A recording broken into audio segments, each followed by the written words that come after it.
Que le Seigneur vous bénisse abondamment. Acclamons le nom du Seigneur Jésus-Christ de Nazareth.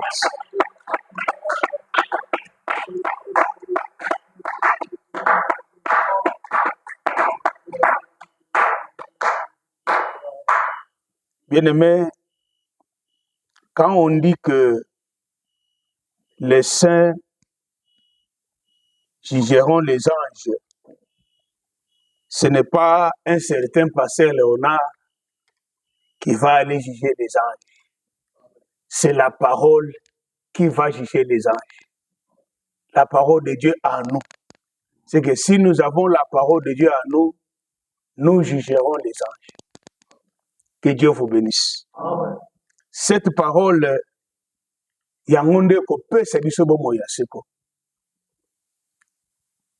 vous assure que ce qui m'a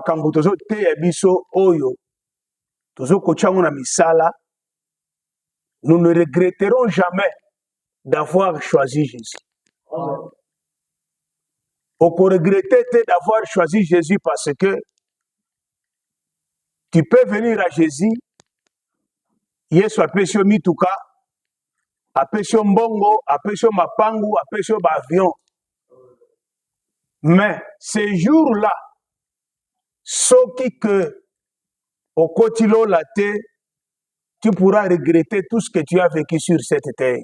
Amen. Parce que le ciel, c'est ça, les sommets. Ceux qui te yaka na lo sambo, tu yaka d'abord koluka bokonzi na nzambe. Makambo mususu etikali ekolanda biso na sima.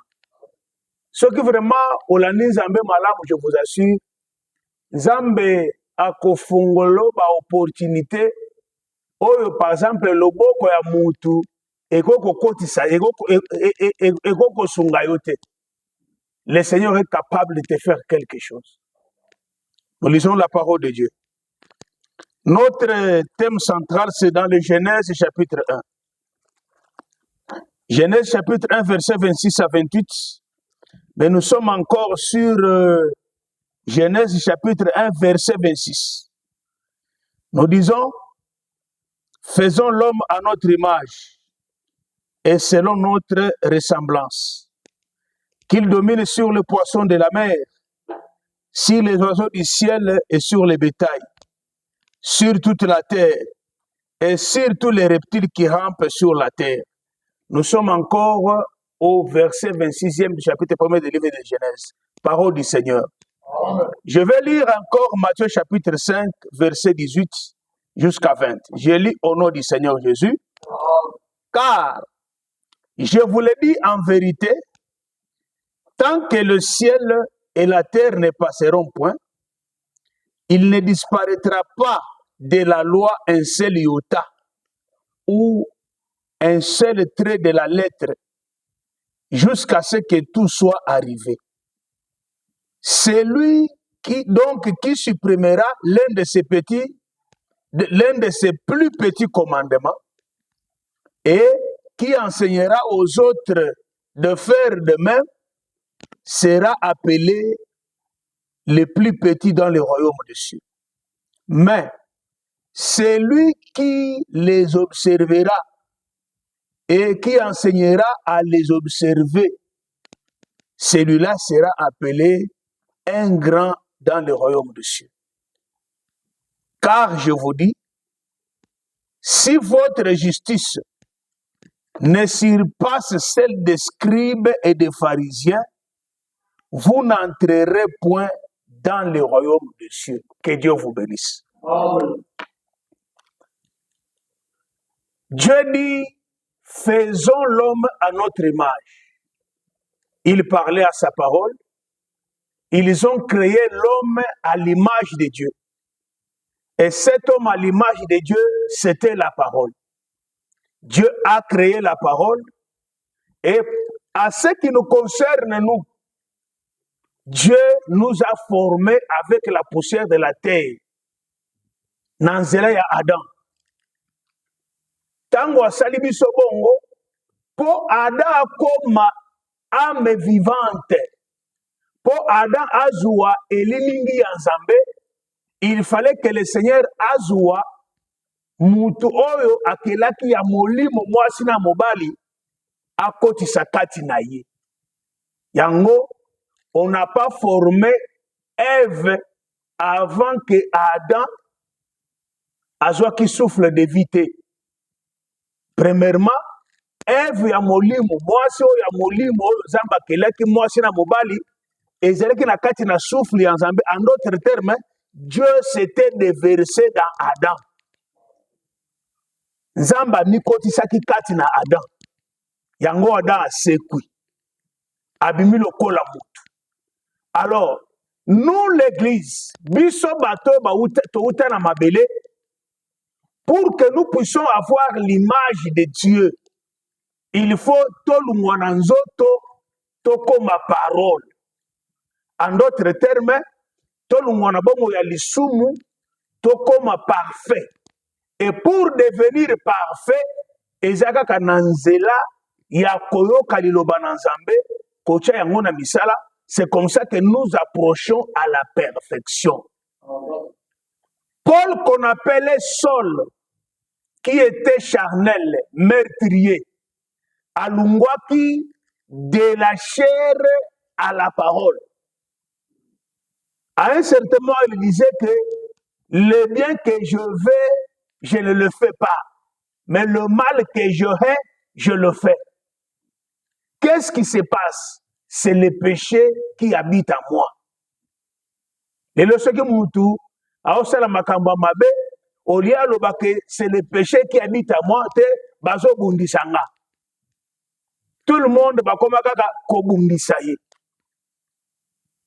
Quand le péché habite dans la personne ne marchera pas dans la sainteté. Alors, nous sommes appelés Yakolungwa de la chair à la parole. Pour que Nkoloana, tant Nkoloye soit koya, tokende.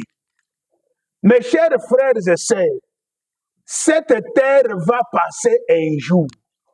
Le firmament que vous voyez là, le ciel, ça va passer. Parce que la parole de Dieu ne ment pas. Parole de Dieu, ndenge nzamba lobaki ekoti kalaka kozala solo. Alors l'église du Seigneur, nous devons être aussi créés selon la ressemblance de Dieu. Or, être créés selon la ressemblance, à partir de l'œuvre, le comportement, le caractère. Nous avons épinglé des choses. Il y en a beaucoup. On ne pourra pas en terminer. Il y en a beaucoup. Nous avons sorti les choses claires. Les autres, le Seigneur, un vrai enseignant nous enseignera, même dans les batailles moussous. Parce que l'ité ici la raté. Alors, nous avons dit que nous ne pouvons pas nous ressembler à Caïn qui était un meurtrier. Il a tué son frère à cause de la haine. Et tu verras qu'aujourd'hui, Nakati Nabatubazo Sambela, la chose oyo élire domicile, oyo Jésus pensait bisika, Nabatuba Sambela, c'est la haine. Pourquoi nous prêchons ces choses? C'est pour que, Kati Nabiso, Moutou oyo azali na haine, azali mobomi, azali meurtrier. De façon que ceux qui haine et cause na batu mususu basambelaka, mais ngai na yo Nzambe akuta biso na eloko wana kati na biso te. Que Dieu vous bénisse. Caïn a haï son frère parce que son frère, Dieu avait exaucé sa prière.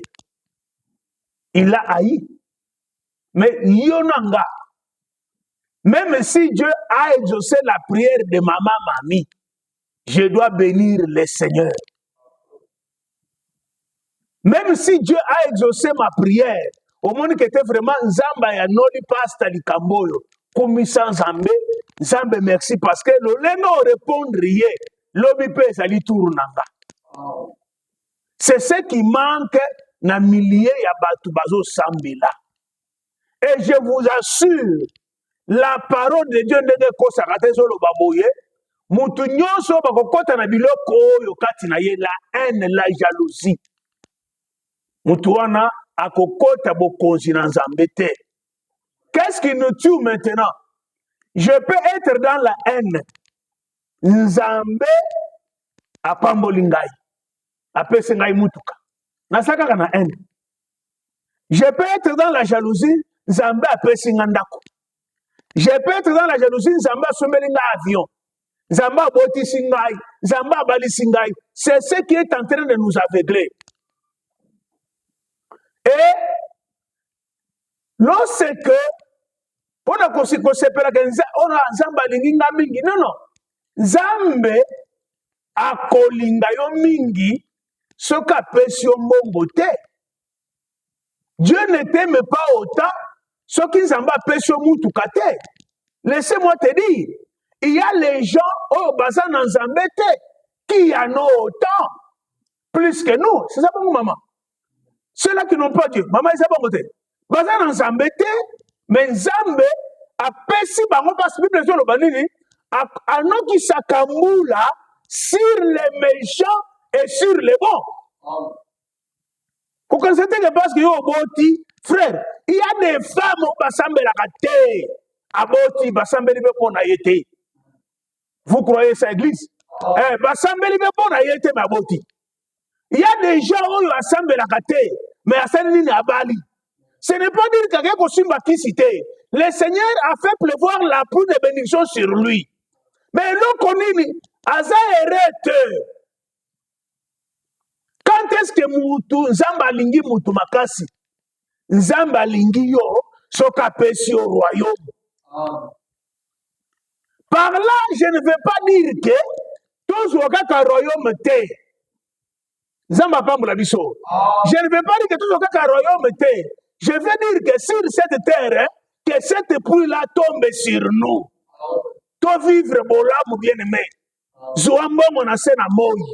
Lia malamu tambola na mituka kota libala ya miye. Rêve na yo ela tanzoto. Mais tout ce que tu fais là, ce qui à la fin de la journée, koloye soyez, okéité, tout ça c'est vanité, vanité. Parce que personne ne sera sauvé parce qu'il a boti. Personne ne sera sauvé parce qu'il a somi mutuka. Personne ne sera sauvé parce qu'on a prophétisé sur lui et il est allé aux États-Unis. Non. Waneza makambu mususu. Tangu yesu azotuna bayoko na yeke, que dites-vous que je suis? O balobi, oza Jean-Baptiste, oza Élie. Yesu atuni Pierre. Pierre alobi non, tu es Christ, le fils du Dieu vivant. Yesu a dit, Pierre, tu es heureux. Que Dieu vous bénisse. Hein? Tu es heureux. Pourquoi tu es heureux? Parce que ce n'est pas ni la chair ni le sang qui t'ont révélé ces choses. C'est le Père. C'est que Moutou Azali, Moutou na esengo, tango asimbi royaume ya Nzambe. Et le royaume des cieux, c'est la parole de Dieu. Koyoka yango, kocha yango na misala. C'est ça toucher le royaume. Parce que le royaume, c'est le Seigneur Jésus. C'est quoi? Tout le monde dit que il faut tous à la race, tout kokanana kainate. Et quand nous avons quitté là-bas dans Makambo 1, nous avons parlé de l'hypocrisie. On a trouvé l'hypocrisie dans les fiefs des pharisiens et des scribes qui ont vécu du temps de Jésus. J'ai pris quelques séances pour vous montrer que les pharisiens bakufa, les scribes bakufa, les publicains bakufa, bazalaki bato batelemaki pour s'opposer à Jésus. Mais molimo na bango ezati lelo. Yango makambo bele tolobaki pona bango.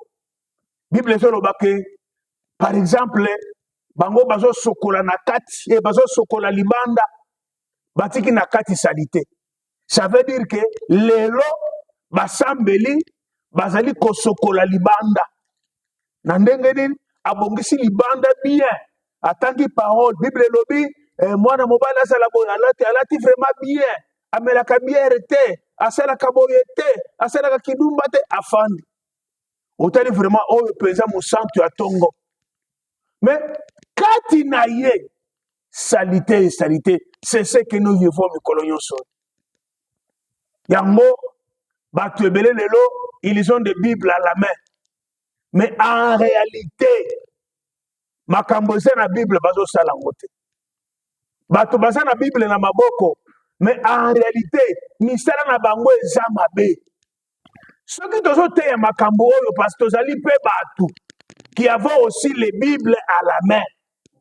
Totika kaka na ba Bible na maboko te, mais tosenga nzambe asala biso ngolu afin que oyo bazo teya mitema na biso ezala na kati na hypocrisie te. C'est pourquoi nous prêchons ces choses. Pourquoi?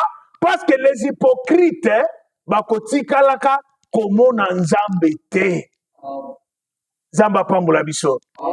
C'est ça les pharisiens. Yango tangu totangi Matthieu chapitre 5, Yesu azoloba nini? Tant que le ciel et la terre n'ont l'équité, tant que ça existe, même yota, même l'être moko ya ces petits commandements. Tu vois cette parole, Dieu appelle ça, c'est un petit commandement. Mais oyo kokotsaka bato ebele na enfer. Palobi ekoleka te sans que cela ne s'accomplisse.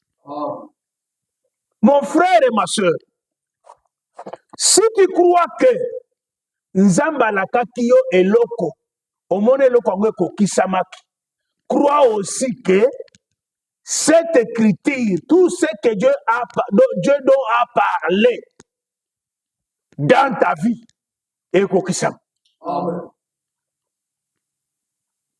Ce n'est pas même l'effort d'une personne, non.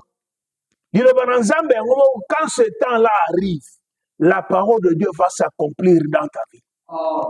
Yango, même si tu traverses des moments difficiles, yokana ebisa yo. Kotika nzambe te, kangama na nzambe. Quand ton temps-là va arriver, tu verras toi-même. Quand le temps, le 3e jour de la résurrection de Jésus-Christ est arrivé, mes frères bien-aimés, personne n'a forcé la pierre pour la rouler. La pierre s'était roulée de soi-même. Nzambe yemo kwa kitaki, asali nini? Abaloni libanga. Yesu asekui. C'est pour te dire que quand ton moment va arriver, je t'assure que Dieu va faire grâce. Combien de fois nous avons pleuré, nous avons prié, on a fait tout pour notre passé de l'église. Mais quand le moment est arrivé, Dieu a fait ce qu'il fallait faire. Et aujourd'hui, nous parlons une autre histoire. La parcelle récupérée. C'est ça Dieu. Bandeko, que la souffrance, que les difficultés, et qui sont embêtés.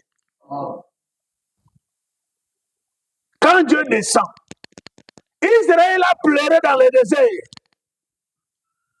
Lorsque le moment est arrivé, Moïse ne savait pas que côté Zokima, c'était le chemin que Dieu lui avait préparé.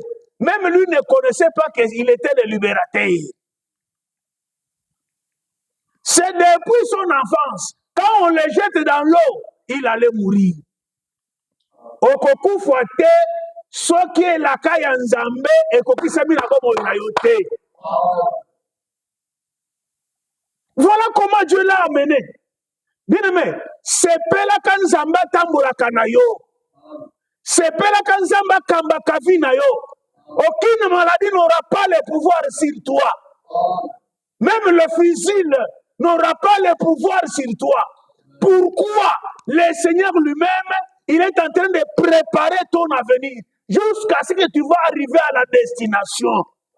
Yamutouya, garde le Seigneur. La Bible dit que aussi longtemps que les cieux et la terre existent, même un iota, même une lettre de cette petite loi ne passera pas. Ça va s'accomplir. Mais une personne qui supprimera ça, yango on a bien aimé dans le Seigneur, bon que la mission mawa. Il y a que surtout nous qui nous tenons debout. Bande konanga ya basi, bande konanga ya mibali. Papa manaje, écoute-moi bien. Biso va toujours telema liboso. Bo se pelate, to falsifier parole. Bible zo lo banini. Oyo nyonso akofalsifier. Oyo nyonso akosupprimer. Même kamwa lettre ya muke. Atangisi pe batu po ba supprimer pe yango. Il sera appelé petit dans le royaume des cieux. En d'autres termes, akozanga bokonza lola. Dans ce pays, Nzambe azana baoya ye. Bazali. Bazali. Et la Bible dit que toute personne qui observera et qui enseignera cette petite loi aux gens pour qu'elle soit observée, il sera appelé un grand dans le royaume des cieux. Yango kanga bien na ibsayo. Ata omoni mutu babenga kaye aza élevé en dignité. Azo tambola na cortège. Azaka pasteur, ministre ensemble, atambola na cortège, avant kota saliboye na ba protocole. Ayebani penza mokili mobimba. Même le président de la République bayeba kaye. Dernièrement, le président du Congo démocratique a bengisaki basale belé. J'ai vu seulement mi benga ka grand. Mais ce n'est pas parce que le président vous a appelé que vous êtes devenu grand. Bah, vous savez si bango ba médaille. Mais, ezana mususu, ayebani kutute, que Dieu vous bénisse. Ayebani kutute, mais qui reste dans la parole. Et parmi bao basala ki wana, oyebi kata oyo penza, asam sana sambete, oyo penza. C'est pour vous dire que comment mutu grand te parce que le langue n'a mis soit batute. Un grand c'est qui? C'est celui qui observe la parole et qui l'enseigne aussi que Batouba à la paix va observer Payango. Ici à Djobou, on a eu combien de grands? Les autres sont au Kabango Souta. Ils ont disparu dans la nature. Bien aimés, gardons cette parole. Prêchons-la avec fidélité. Comme Dieu nous a promis Johannesburg. Donc on a cette précipitation à Bélé Oyo. Il nous a déjà établis dans ce pays. Toku Fouate, nous serons là. Et vous verrez que l'assemblée des saints, l'évangile éternel, prendra la possession de cette ville. Yango mona ka bato bauta ka Demiston, bato bauta ka Kempton Park, bauta ka Benon, bauta ka Winchester pour venir écouter la parole. Pourquoi? Parce que bayebi déjà la vérité. Ne vous en faites pas. Vous amagasinez cela. Un grand, ce n'est pas oyo, à de corps, à un jet privé. On peut même sortir dans un journal. Les pasteurs africains les plus riches. Papa, au monde, comment les athées? Comme par exemple, la fin de l'année, parce que c'est pas pasteur trophée. Les pasteurs, ce n'est pas mauvais. Batunde Babengi est grand. Mais Zambazo Lobani, qui est grand? C'est celui qui observe la parole Et celui qui enseigne que les gens puissent observer la parole. Parce que tant que tu as vérité et la parole, les gens ont falsifié pour comme grand, pour s'attirer des foules. Parce que les foules aiment là où il y a toujours du copier-coller. Là où il y a la vérité, c'est un petit chemin étroit. Oh, batuba ikende bakotaka. Yango monaka ke, il dirait que papa bino bole bisi bole kitole kisite. Par contre, nous voulons devenir grands, pas dans le monde, mais devenir grands dans les royaumes. Que Dieu vous bénisse. Vous voyez la différence? Osa la grande dans Mokili, c'est bien. Mais il y a que, comme tu as falsifié la parole, comme tu as supprimé la parole, tu es grand dans le monde. Bah, tu es vraiment une saveur kotoyo, atika que moutunyo soyandenga lingi, là, il n'y a pas de doctrine. Là, tandengo lingi, sabalandengo lingi, salama kamunengo lingi, yakakaka, yesu alingi okaka, ne batu batondi kuna. Voilà. Même, tu vois, c'est un grand travailleur. Hein? Il a fait une année, il a déjà été 5000 membres. Et Mokili Mobimba Bayebiye, c'est passé là beaucoup connu. C'est un grand dans le monde. Tu connais les Maboko. Mais tu seras appelé petit dans le royaume dessus. Yango Mouyuda, Yango Moussantou, Misunaye, et ça la sur la parole. Yango, mais si votre justice ne dépasse pas celle des pharisiens et des scribes, Bogokota, Bokonzia Zambete. Je parle sur ça aujourd'hui. Ce qui boyenge benenabino, Matthieu 5, 20. Si votre justice ne dépasse pas celle des pharisiens et des scribes, à ce que Jésus avait déjà vu comment est-ce que ma scribe, juste, ils avaient leur justice selon eux. Alors, ce qui justice na biso, ce qui sanctification na biso, ce qui boyenge bene na biso, ekoleka ya bafalesa ete na bascribite tokota te. C'est que notre justice, il faut eleka. Maman se voit dans le bafalesa. Na dingalat. Nalo banini. Bafalesa. Je vous ai dit que bafalesa basi bakufa. Mais moli mona bango ezali. Basa bele na joburu awa. Basa na mokili mobimba bazali. Bango nde tozolobela. De façon que biso oyo basantu. Soki boyenge bene na biso. Si notre justice ekoleka bango te. Tokomona bokonzi na nzambe te, tokokota ngo pe te. Mais il faut ce que toyeba ke Yesu tout na siko Jésus. Olingi justice na biso eleka ya ba pharisien. Olingi justice na biso eleka ya ba scribe. Eleka ya eleka ba pharisien. Na ba scribe. Kasi la kisa na nubiso ya bango ezalaki ndengeni. Que Dieu vous bénisse. Acclamons le nom du Seigneur. Il faut que nous connaissons déjà, que nous connaissons d'abord comment était la justice des pharisiens et des scribes. Mais à ce moment-là, au tali ya bango, ya yosko ya komata likolo ele kaya bango. Que Dieu vous bénisse. Prenons la parole. Je prends Matthieu chapitre 23.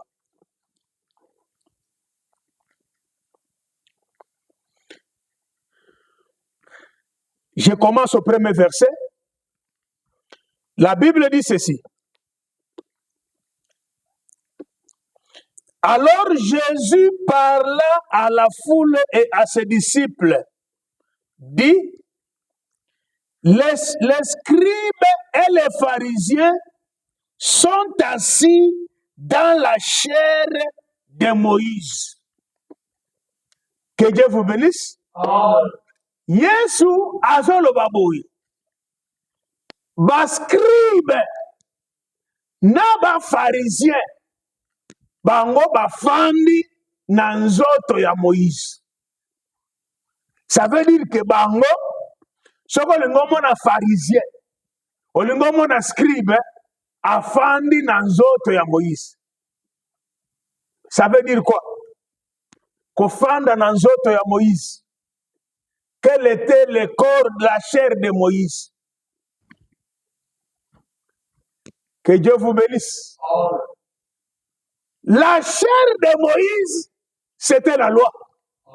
C'est que bango bafandele kaka na kati na mobeko ya Moïse. Bango balateka ngo pese lokola ya bango. Ça veut dire que alati likambo yango ekomi ya ye. C'est ce que tu vois aujourd'hui dans ba TikTok. Ceux qui mutu akufeli, mutu azwi likambo wana alati yango pese, même s'il n'a pas des infos, abandi kopesa lokola tant likambo yango esalemi. C'est comme si la personne la connaissait.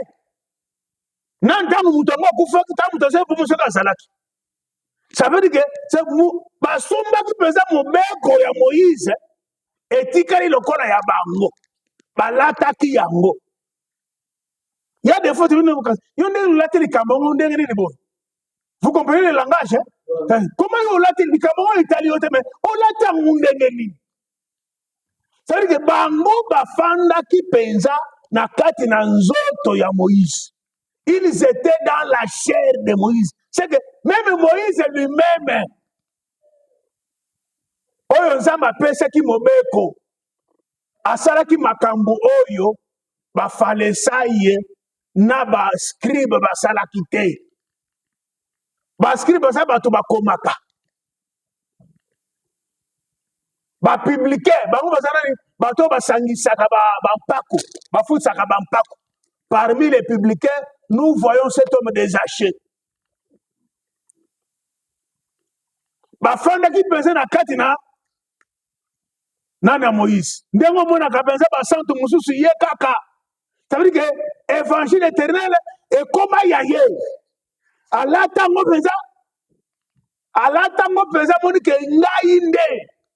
Amona mutaseli kamute alati kamongo comme yaye. Amoni mutaseli kamute amali kamongo comme yaye. Ça veut dire que balata ki pensa makambo oyo esalaki kutu bango te. Vous avez bien compris ça? Qu'est-ce qu'il dit?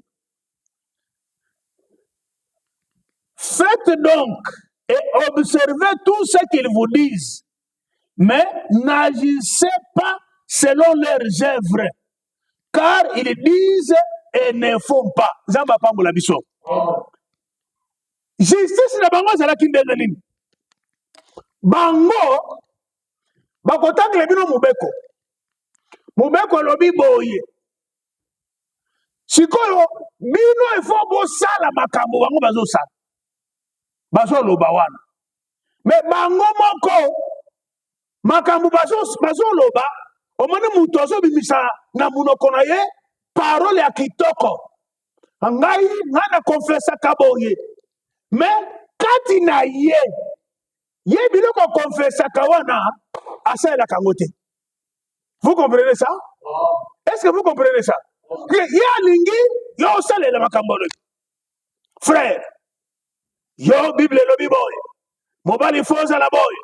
Moi si foza la boy. Mais ye bakabazolo bawana ye azo sala ngote. Zamba pamula biso. C'était ça l'esprit des pharisiens. Basa suka bamoni apôtre Olivier. Ndengene tuzomona ya. Tuzomona na sere boy. Fa papa, Bible boy kutu. No, kotambola kutu na sere te koya. Est-ce que vous comprenez ça? Kotambola kutu na frère te. Tomonaki mama wana na frère wana Bible frère. Kosimba kutu sere te. C'est que vous comprenez ces choses.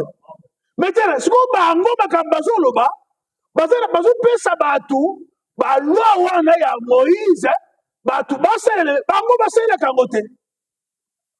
Que Dieu vous bénisse. Ya mo bien loba ke, so que justice na biso, eleki ya bango te, tokota te. Ya bango ça veut dire quoi? Qu'est-ce que tant que Paul a l'obéni? Soyez mes imitateurs. Là, je suis dans 1 Corinthiens chapitre 11, verset 1. Paul dit ceci, soyez mes imitateurs comme je le suis moi-même de Christ. Qu'on n'a pas mon abisso. Au monde que justice na bango, ya biso, il faut aller kaya bango. Maman, tu es avec moi. Justice na biso, il faut aller kaya bango. Comment? Bango, bazo imposer batu basa la bango, bango basa la kaba bakate. Qu'on pas mon abisso. C'est ça leur justice. Des pharisiens. Paul dit ceci, soyez mes imitateurs, le kolangai, nazalaka pe, na imitaka Yesu. C'est que bandi mindenge boza boye, il faut biso tous à la modèle. Zamba pas mon abisso. Il faut tous à la modèle. C'est pourquoi ce qu'on dit que bas pays na yo, bazali kotambola malamu te, ozali na droit ya kosala ni kosala ke batambola malamu. Kola pambola biso. Ça veut dire que ce qu'on dit bango parce que nous censons être modèle. Modèle en quoi? Modèle en amour, modèle en prière, modèle dans la crainte de Dieu, modèle na nyonso. Ndio comment na Paul azolo bake bino boy imiter ngai. Bino boy imiter ngai. Lokola ngai moko nazali ku imiter nani? Jésus-Christ.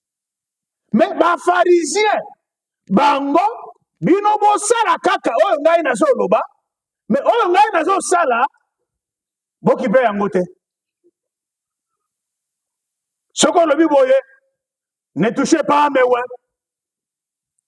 Que Dieu vous bénisse. Ne touchez pas à mes ouins. Na tei boye na ko sala kindumba, na zongawa, na bande ko loba ne touchez pas à mes ouins, si je tombe tali bino. Vous allez m'imiter, que Dieu vous bénisse. Zamba pambola biso. Ne touchez pas à mes ouins, je suis un ouin de Dieu. C'est comme ça, ndenge basala ebele, balati molimo ya ba pharisien lelo. Alingi bana na nzambe, basala oya azoloba, mais bango bazo sala ngote. Zamba pambola biso. Osale boye, keba ko zo malédiction na komodirio. Papa, c'est une malédiction sans cause, sans effet. Na komodirio, manade ko sala modi. Papa, hein? Na ko livrer yo na maboko ya Satan. Tandis que vous commencez par tout na kati na kobanga moko boye, ba ko livrer ngai. Que Dieu vous bénisse. Olivier pèse moi 6e, Olivier mais quand il y a déjà ce pèse pas 3e. Il y a yo siko les a sanctifiés. Hein? Vous comprenez ça? C'est ce qui se passe dans des synagogues de gens. Paul Azolobanini, soyez mes imitateurs. Bon alaba imitateur na ngai. Lokola ngai nazali ko imiter Christ. C'est que ceux qui n'a imité Christ c'était bon imiter ngate. Est-ce que vous comprenez ça? Ceux qui ont été émis sur ma camboyo, tous à la différent na batu mususu. Parce que assemblée des saints et que c'est une nationalité. Tous à la différent na batu mususu. Tous à la différent batu mususu. Bible zo lo banini ke ba pharisien na ba scribe musala na bango ya kosala nini bazali kopesa batu mubeko. Bato basalela. Mais bosala kaka oyo bazoloba wana soki bosali te bakondane bino. Mais bango baosalela yango te. C'est ce que nous voyons parmi biso basali na Nzambe mikolo oyo. Tolingi bana na Nzambe batosa parole. Mais biso tozotosa te. Tant bakosima biso boye, ne touchez pas à mes oins. Un oin est appelé oin quand il observe la parole. Parce que la Bible dit, pour nous, l'onction que nous avons reçue nous enseigne. Mafuta, j'ai défini l'onction comme un enseignement. Parce que l'onction nous enseigne.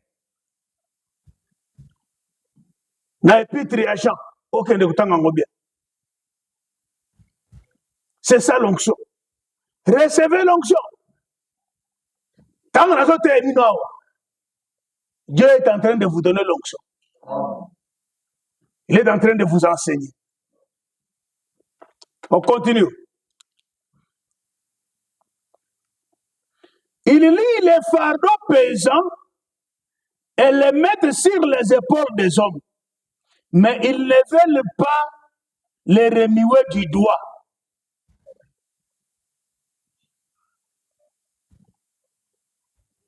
Que Dieu vous bénisse.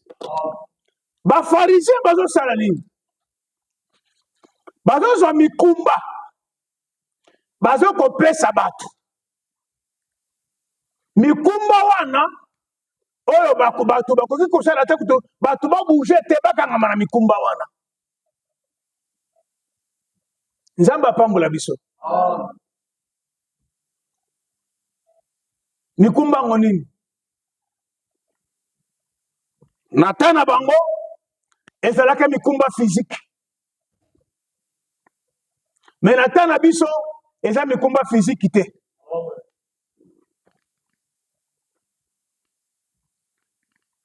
Un pasteur pharisien, pasteur ya mofalisayo, a son décrété jeûne il y a une semaine toute l'église.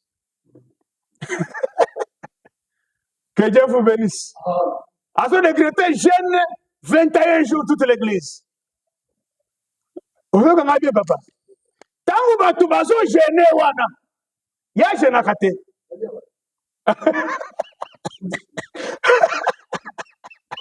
Zamba pam la biso. Au moni mikumba. Ça veut dire que azo jeûne se batu ni uzo jeûne, azo jeûne. Mais ya jeûne kate. Ye munene. Pendant que bino bozo jeûne, ya na salle de gym. Na 9h kuna bino bozo na prière, ya na salle de gym parce que libimo komi muna zo ça comment qu'on diminue libomu. Un pasteur pharisien. Bon, mon ami Kumba. Que le Seigneur vous bénisse. Ça veut dire que par rapport à la prière, moi, dans Nzambe, à quoi le pasteur n'a eu na vie de prière était. Pierre Azolo Banini. Bino bo s'occuper de makambu ya mesa. Nous allons nous occuper à la parole et à la prière. Mais, à peu près, c'est bien mukumba. Ce qu'on a vu, ça va. Papa, ce qui n'a pas de prière, c'est la prière. Mais, la prière, ça veut dire que yo d'abord, il faut faire aux ala. Au besoin, tu peux même commencer bien avant. Parce que c'est ta vie. Lingomba bakoti lo sambo bazo sambela me père kuna batu ebele bandimi bakuta bango bazo lia ozo kutata muko oli epeti obomi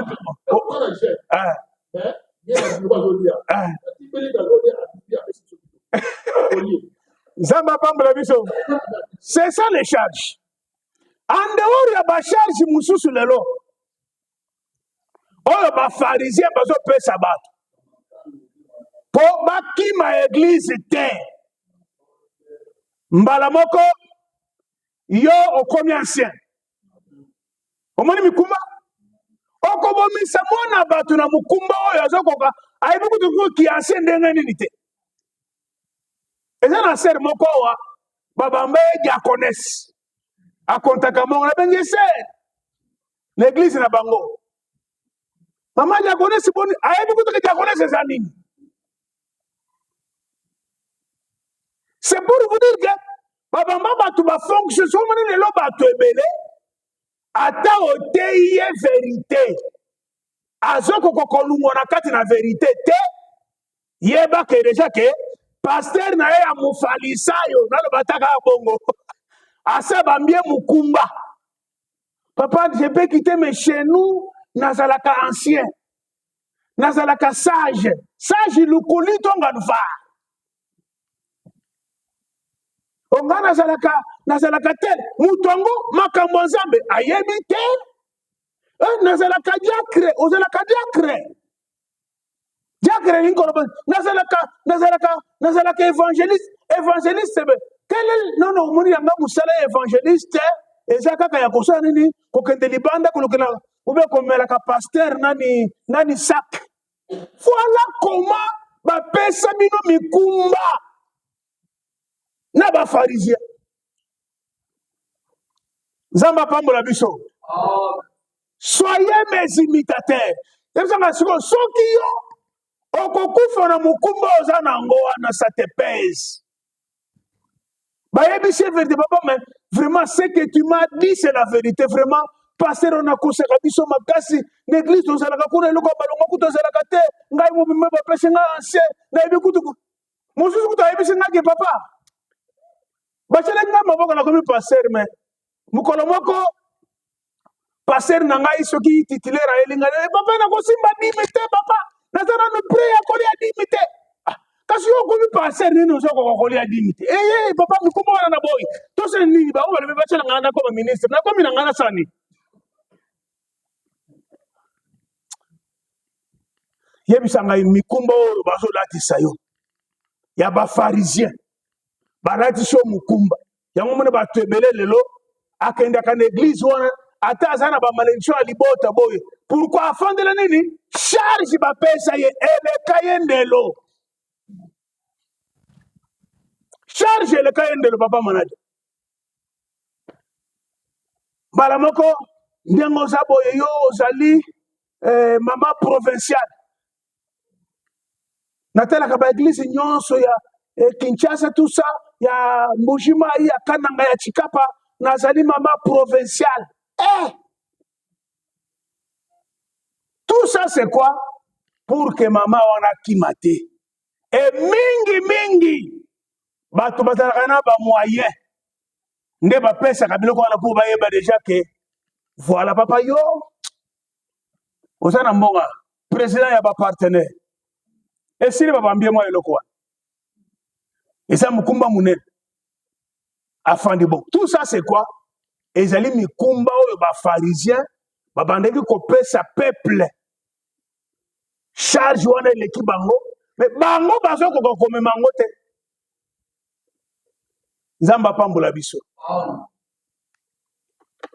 alors soki yo oza na mukumba wana na ignorance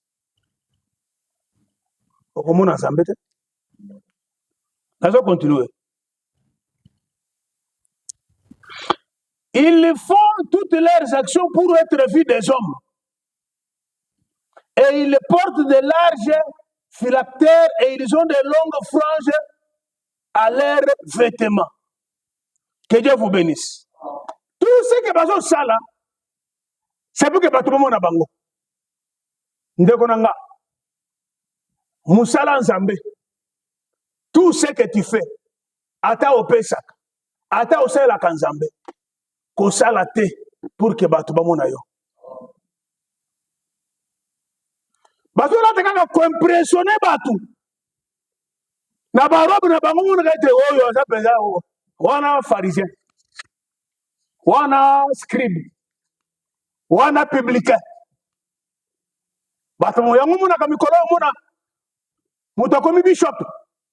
Babambi ye mwa chapeau na mutu azui kan na robe mulai ayeko cha croix ya munene ya libaya atie na kingo mutumishi aye kutika mandefu milai. Que Dieu vous bénisse. Ceux qui vont matiner na ngoma pour continuer bino akolata robe moko ya pembe mulai tela kabaka ta croix. Soka ko komi wana okoyeba kete mukambie wana. Que Dieu vous bénisse. Mais soko yao apo mona ba fois que zanga il faut bala kisayo. Que Dieu vous bénisse. C'est que balingi kaka tout ce qu'ils font bato ba mona bango.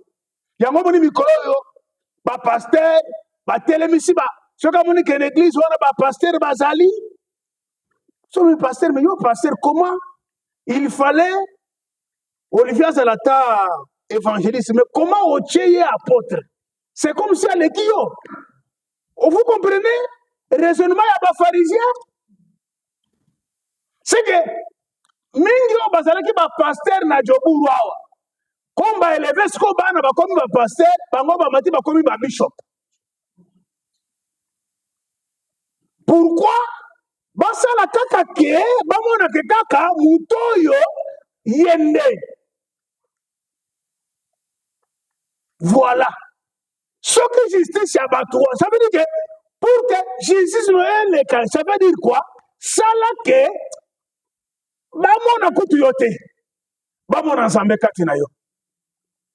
Zamba pambola biso. Au contraire, non, vraiment. Oyo, yewan, mukolo église yewan. Même ceux qui sont à côté, à Robanga, na kota wate parce que t'as déjà né mukolo église à lati. T'as la kabakata croix. Ce qu'on tourne lié, et là qu'on a télé croix wan, ayebi kutute. Au Bible lobby, celui qui veut me suivre qui porte sa croix. Croix wana, c'est ça porter la croix na kingo. Or, porter la croix de Jésus, c'est participer à la souffrance. Voilà comment les pharisiens basés les églises que vous aimez. Tant où déjà il y a ce quota, à Matipona côté, le temps qu'il entre dans la salle, il ne peut pas venir avant. Asimbi atakiti, asimbi le côté. Pendant qu'il y a commentation, la Bible va se simbelier. Zamba pas la biso. Bible pensait passer par simbelier. Avec une protocole à simbelier. Il y a moi si j'ai pu me coucher. Quand on a déjà bon moti, assez adoué déjà, ainsi déjà quoi onction, soit disant que c'est qui. Toute l'église, même si tu as une louange, même s'il y avait déjà même prédicateur, d'ade à côté. Nous recevons maintenant Bishop. Toute l'église est debout. C'est ce que vous voulez. On appelle le Luka Mousabi. Il y a un moment où on a un ange. Kaka likolo mande funa baroba pembe. Zamba pambola biso. Les gens veulent être vus par des gens. Olingiba mona ye azawa. Bible ko banini. Ils aiment les premières places dans leur festin et les premières sièges dans les synagogues. Ça veut dire que bango balingi ce qui a accueilli fête. Il faut qu'Akaba présenter. Il va y avoir déjà que place où on a passé Léonard Tangokoya à Kofanda Bissikawan. C'est ça. Source à poison et belé. Bayebi était apôtre Olivier qui tirait à la Kawan. Bon, on a l'église. Bakit a pembe le la passer à Kendala Moisi, Balonga la Kiti, on a parce que Bao Batigala Basala qui milité à Kofanda la Kiti. Mawa. Les églises des pharisiens.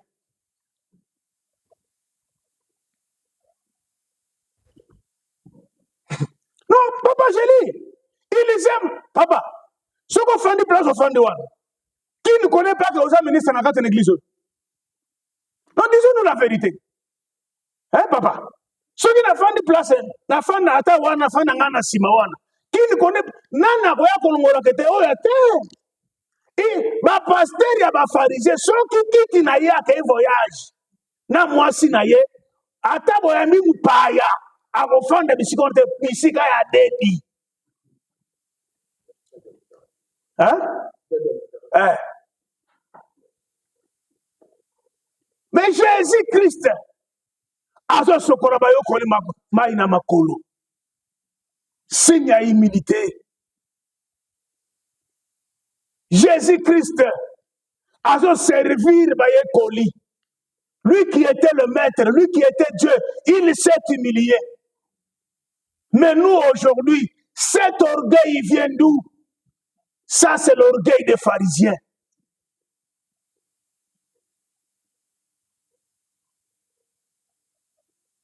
Zamba Pambola Biso. Ils aiment d'être salués en public. Ceux qui pasteurs et pharisiens à une église, ceux qui m'ont présenté y étaient. Awa, tout un bishop tel, c'est lui qui a l'eau dans la bouche. C'est lui qui avait créé, si c'est l'océan Indien.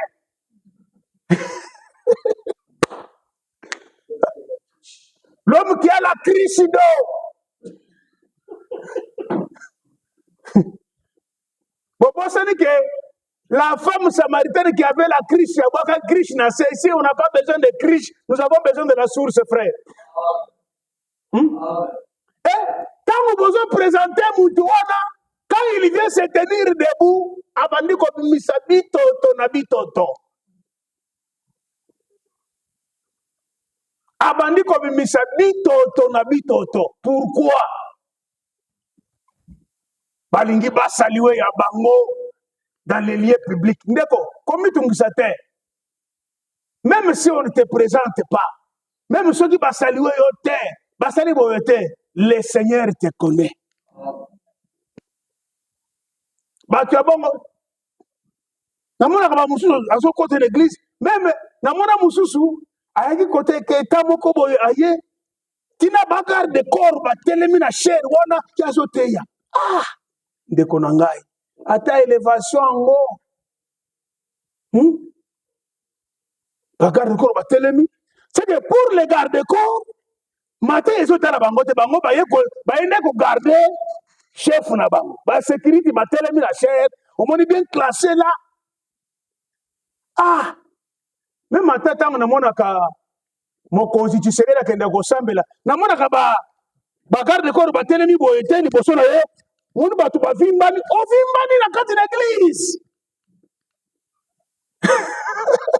Au vimbani na kati na église. C'est que toi, tu n'étais pas venu prier. Hein? Ah. J'ai vu Moutei Moko ya Amérique. Tidi Diaxazo te ya fandi na kiti. Mbala moko atei wana. ABC zo kangaye, resma ba yo kangaye. Frère, batu ba yebite, quelle est la valeur du culte? Les pharisiens, balingi soki foboye ba déjà ke ba mususu muna sa silika akoma l'église ba mona afanda na batukuna afanda simana ba vraiment pasteur la façon dont vous m'avez accueilli dans votre église vraiment na sécurité j'ai été accueilli comme un petit enfant vraiment na afanda na kati bandi elin kolobani balingi ba signifie no cardinal Lazare bala moko ba jeune fille bazui cardinal balaki bakokola musakutu na mutu po kajela la fa nyonso wana eza kozala mofalisayo mais la Bible dit ceci bango balingi te il aime être salué dans les places publiques et être appelé par les hommes rabouni. Mes respects bishop, ah cardinal, mon révérend, ndenge zalaki na kati na village, abe azolumbo kobanda début village. Bonjour monsieur l'abbé, bonjour monsieur l'abbé, bonjour monsieur. Ya pesa ka batu mbote te. Pour qu'il te sili, batu so ah daddy, bonjour daddy, bonjour daddy, bonjour daddy. Daddy ceux qui na lamuki na eko pesa mama wana mama boni mama oza malam ekolongola ki daddy na ngai. Il y a les enfants de Dieu depuis azana kati na église wana 5 ans à sala atikala kokutana na pasteur na yebo ete bazali.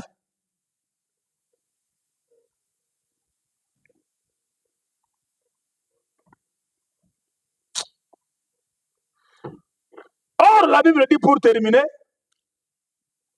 Ephésiens 5:1 devenez les imitateurs de Dieu comme les enfants bien-aimés. Bozala ba imitateur ya Nzambe. C'est que justice na biso toke ne kuimite mutu te. Oh pasteur moni ne kisi kuna basala kiboy. Pasteur kuna kisi kuna basala kitoso la pebo te. Modèle na biso eza bango te. Modèle ya vie na yo eza mutu wana te. Modèle na yo, modèle na ngai, Bible dit soyez les imitateurs de Dieu.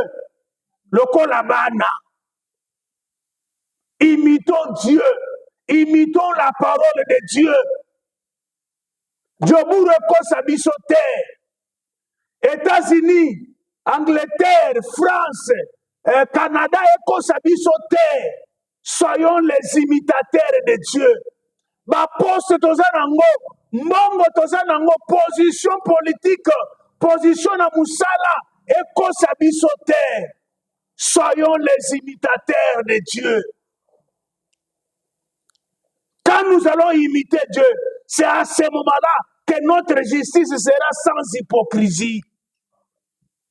Quand nous allons imiter Dieu, c'est comme ça que notre sanctification sera sans hypocrisie.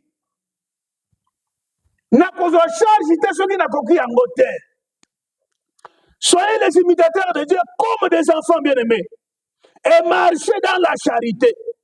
À l'exemple de Christ qui nous a aimés et qui s'est livré lui-même à Dieu pour nous comme une offrande et un sacrifice de bonne odeur.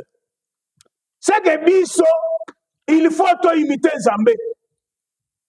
Tu imiter Jésus. Oh, il y a mis pesa qui est moko. Jésus qui était Dieu, il s'est humilié. Basali to comme ba orgueilleux mingi. Nous sommes devenus trop orgueilleux. Orgueil koti na basali. Orgueil koti na basali belé. Musali soko sana mbongo ta ko sambela pona yo te. Si tu n'as pas de moyens, il ne viendra pas chez toi. Si tu n'as pas de possibilité, ayebi kutu yo te. C'est seulement ceux-là qui ont des moyens, neba talaka. Ce sont des serviteurs pharisiens.